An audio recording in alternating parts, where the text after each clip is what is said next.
Velocity. कौन सा velocity? Drift velocity, है ना।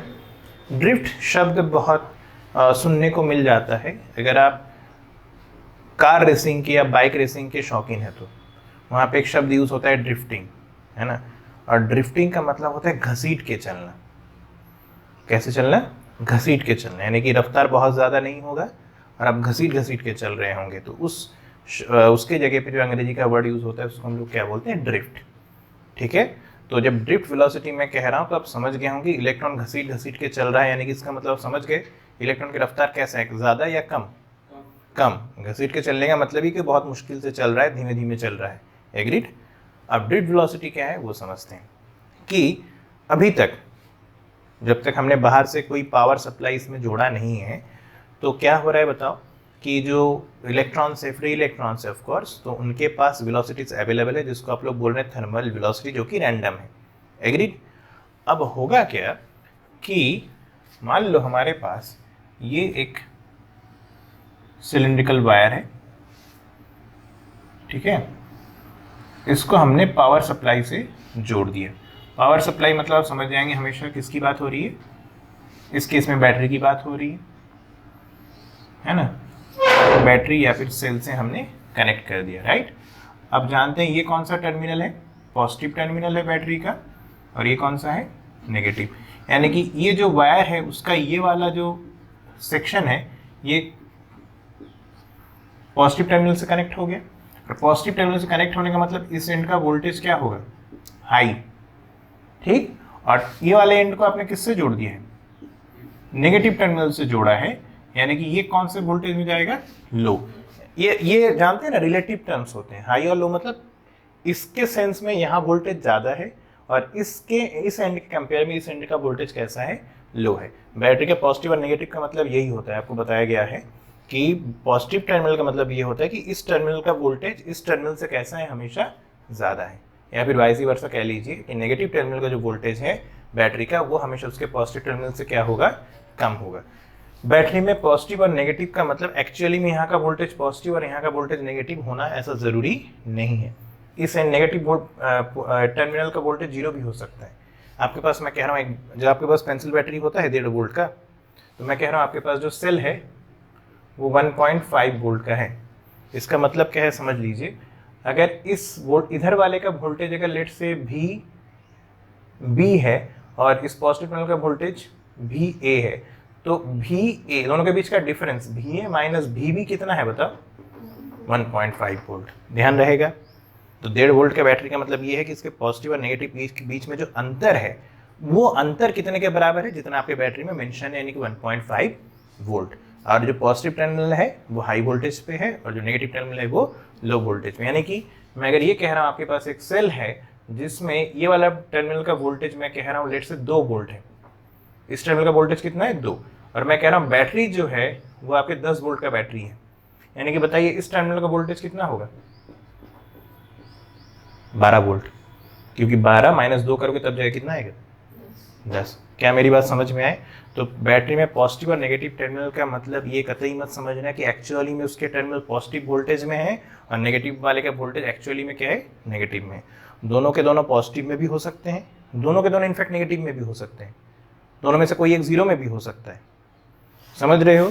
तो बैटरी में जो, और इसी को हम लोग इसके बैटरी का क्या बोलते हैं मालूम है? इन दोनों के बीच का जो गैप होता है इसी को हम लोग पढ़ा करते हैं ईएमएफ। क्या पढ़ते हैं? ईएमएफ। फुल फॉर्म होता है इलेक्ट्रोमोटिव फोर्स।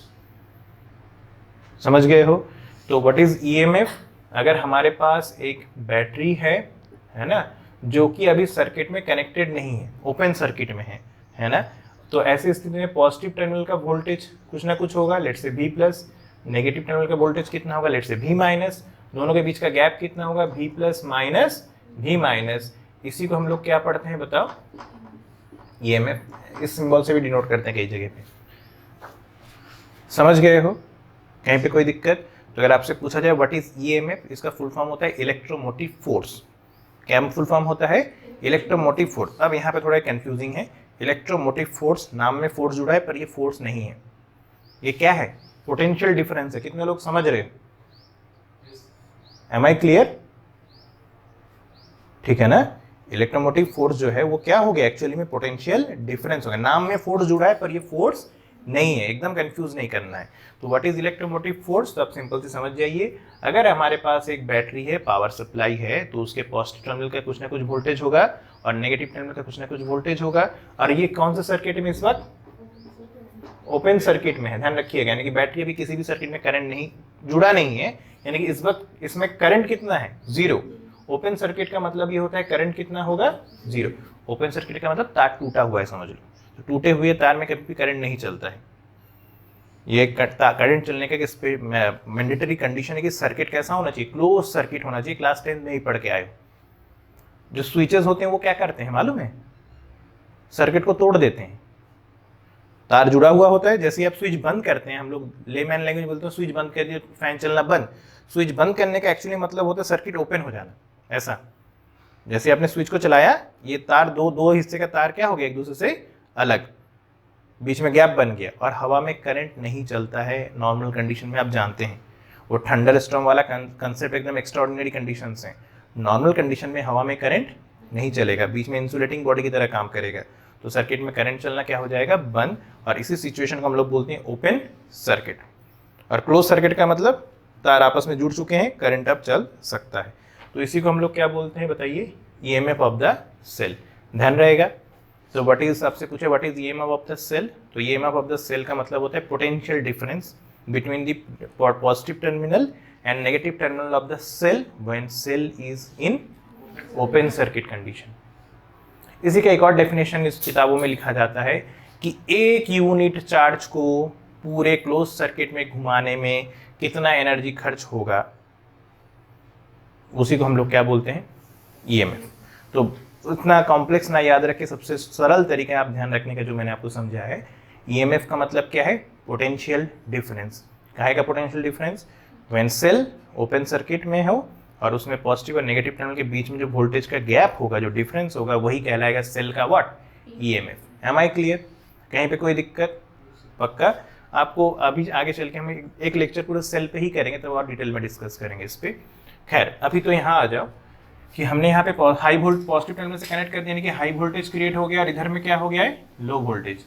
आप लोग सेकेंड चैप्टर में पढ़ के आए हैं इलेक्ट्रिक फील्ड किधर से किधर स्टैब्लिश होता है, हाई वोल्टेज से लो वोल्टेज के तरफ। ये बात सबको पता है, पक्का। तो इस परिस्थिति में बताइए इस तार के अंदर इलेक्ट्रिक फील्ड एस्टैब्लिश हो जाएगा किधर से किधर, इधर से इधर, हाई टू लो। कहीं पे कोई दिक्कत, पक्का। अच्छा, इसके ये क्योंकि ये कंडक्टिंग मटेरियल है, तो इसके अंदर फ्री इलेक्ट्रॉन होगा कि नहीं होगा, डेफिनेटली होगा। कंडक्टिंग मटेरियल तभी है क्योंकि इसके पास फ्री इलेक्ट्रॉन कॉपर का है, मान लो ये पूरा वायर। ये बताओ ये जो फ्री इलेक्ट्रॉन है ये किस तरीके का चार्ज रखता है, इलेक्ट्रॉन है तो नेगेटिव चार्ज है। किसी चार्ज को अगर इलेक्ट्रिक फील्ड में रखा जाएगा तो उस पर इलेक्ट्रोस्टैटिक फोर्स लगेगा कि नहीं लगेगा, लगेगा। पढ़ रखे हो इलेक्ट्रोस्टैटिक फोर्स, आपने पढ़ा है एफ ई, मैग्नीट्यूड वाइज अगर कहूँ तो लिखेंगे क्यू इंटू ई, यही पढ़े हो। और अगर इसमें वेक्टर साइन लगा जाए तो डायरेक्शन वगैरह भी पता कर सकते हो। तो ये आपको पता है कि पॉजिटिव चार्ज अगर होगा तो उस पर इलेक्ट्रोस्टैटिक फोर्स उधर ही लगता है जिधर इलेक्ट्रिक फील्ड होता है, और अगर नेगेटिव चार्ज होगा तो वाइस वर्सा, मतलब जो फोर्स लगेगा वो इलेक्ट्रिक फील्ड के किधर लगता है, उल्टा, ऑपोजिट में। Am I clear. तो बताइए जरा, ये जो फ्री इलेक्ट्रॉन है इस पे जो इलेक्ट्रोस्टैटिक फोर्स ये एक्सपीरियंस करेगा, जो फील करेगा, उसका डायरेक्शन इधर बनाऊंगा कि नहीं बनाऊंगा, इलेक्ट्रिक फील्ड के ऊपर ऑपोजिट बनेगा, एग्रीड। तो ये हो गया फोर्स जो कि ये फ्री इलेक्ट्रॉन महसूस करेगा। Am I clear. अच्छा ये बताइए, अगर ये इलेक्ट्रॉन फ्री है यानी कि चल सकता है और उस पर आपने फोर्स लगा दिया है, तो इसका एक्सीलरेशन होगा कि नहीं होगा, यानी कि वेलोसिटी में चेंज होगा या वेलोसिटी ही होगी, सीधे सीधे ये समझ लो। अरे किसी चीज़ को अगर आपने धक्का देना चालू किया और वो मूव करने के लिए फ्री है तो मूव करना चालू करेगा ना, तो उसके पास एक्सीलरेशन भी हासिल होगा, कुछ ना कुछ रफ्तार भी हासिल होगा। Are you getting my point. ये जो रफ्तार हासिल होना चालू होगा इसी को हम लोग किस नाम से जानेंगे, ड्रिफ्ट वेलोसिटी के नाम से। किस नाम से जानेंगे, ड्रिफ्ट वेलोसिटी। सवाल ये आता है कि सर आपने शुरुआत इस बात से किया कि ये इलेक्ट्रॉन जो है घसीट घसीट के चलेगा, यानी कि बहुत मुश्किल से चलेगा, तो ये आपने क्यों कहा, फ्री इलेक्ट्रॉन है, इलेक्ट्रिक फील्ड में आपने रख दिया, फोर्स लगना चालू हुआ, तो ये ठीक है सर, फोर्स लगा तो चलना शुरू कर देगा। आपने ये क्यों स्टेटमेंट दिया कि ये घसीट घसीट के चलेगा, यानी कि बहुत मुश्किल से चलेगा? तो उसका जवाब बड़ा सिंपल है। वापस चलते हैं फ्री इलेक्ट्रॉन की कहानी पे। आपको पढ़ाया गया है कि फ्री इलेक्ट्रॉन किसी भी लैटिस में एक तो होगा नहीं, बहुतायत में होगा। समझ रहे हो? किसी भी लैटिस के अंदर बहुत सारे एटम थे और उन एटमों से टूट टूट के इलेक्ट्रॉन बाहर निकले हैं, जिनको आपने फ्री इलेक्ट्रॉन कहा है। और फ्री इलेक्ट्रॉन की तादाद कोई मामूली तो है नहीं कंडक्टर में, बहुत ज़्यादा तादाद में फ्री इलेक्ट्रॉन है। यानी कि कितने लोग मेरी बात समझ रहे हो? ये बहुत भीड़ भाड़ वाला इलाका है, फ्री इलेक्ट्रॉनों से भरा पड़ा है। एटम तो है ही है, उसके रहते बहुत सारे फ्री इलेक्ट्रॉन जो यहाँ पे रैंडमली मौजूद थे। कितने लोग मेरी बात समझ रहे हो? ये फिगर बनाते समय मैंने सिर्फ एक इलेक्ट्रॉन में फिगर बना के आपको दिखाया कि यहाँ पे एक ही फ्री इलेक्ट्रॉन है, बहुतायत में फ्री इलेक्ट्रॉन मौजूद है। क्या मेरी बात समझ रहे हैं आप? ठीक। अब इमेजिन करिए, नॉर्मली किसी बाजार में अगर आप मार्केट में है, बहुत भीड़ भाड़ है, बहुत गाड़ियां हैं, बहुत मोटरसाइकिल कार वहाँ पे मौजूद है, ठीक है ना? तो आपको घर जाना है, घर में कुछ बात हो गई है, तो आप बहुत अर्जेंसी में है, आपको उस तरफ जाना है, घर की तरफ जाना है। लेकिन आपके चाहत होने के बावजूद भी क्या आप बहुत तेजी से उस मार्केट को चीर के निकल सकते हैं? नहीं निकल सकते, क्योंकि जैम लगा हुआ है बहुत सारा गाड़ी घोड़ा होने की वजह से। वही कहानी किसके साथ जुड़ा हुआ है? आपके फ्री इलेक्ट्रॉन के साथ, कि फ्री इलेक्ट्रॉन चलना तो चाहता है, क्योंकि उस पर क्या लग रहा है बताओ? Electrostatic force. लेकिन क्योंकि यहाँ बहुत ज़्यादा हिंड्रेंस है, बहुत ज़्यादा फ्री इलेक्ट्रॉन्स हैं, एटम्स हैं, तो ये चाह के भी बहुत ज़्यादा रफ्तार से चल नहीं पाएगा। कितने लोग मेरी बात समझ रहे हो? अकेले एक को मत इमेजिन करो, यहाँ पे बहुत सारे फ्री इलेक्ट्रॉन्स हैं, तो सबको कलेक्टिवली जब देखना चालू करोगे तो इतना हिंड्रेंस है कि सबके सब एक तरफ जाना चाहते हैं, पर नतीजा क्या होगा? कोई नहीं चल पा रहा होगा। कभी देखो सिनेमा हॉल वगैरह में कैसा हो जाता है। आजकल तो मल्टीप्लेक्स हो गए हैं, तो सब कुछ सीट अलॉटमेंट वगैरह हो जाता है, पर जो छोटे मोटे कस्बों में जो सिनेमा हॉल होते हैं, जिसमें सीट वीट अलॉटमेंट का कोई झमेला नहीं, सबको पीछे का सीट पाना रहता है, तो जैसे ही गेट खोलते हैं तो सब इकट्ठा भड़बड़ा के अंदर जाने की कोशिश करते हैं, सबको एक तरफ जाना है। और नतीजा क्या होता है? सब गेट में फंस जाते हैं, कोई नहीं जा पाता है। क्यों? क्योंकि सबके सब जाना चाहते हैं, और इतना भीड़ भीड़ में क्या हो जाता है? सब एक दूसरे को लॉक कर देते हैं, जैम कर देते हैं। तो जो अल्टीमेटली जो रफ्तार हो जाता है वो कैसा हो जाता है? स्लो। कितने लोग मेरी बात समझ रहे हो? तो इसी वेलोसिटी को हम लोग क्या बोलना चालू करेंगे?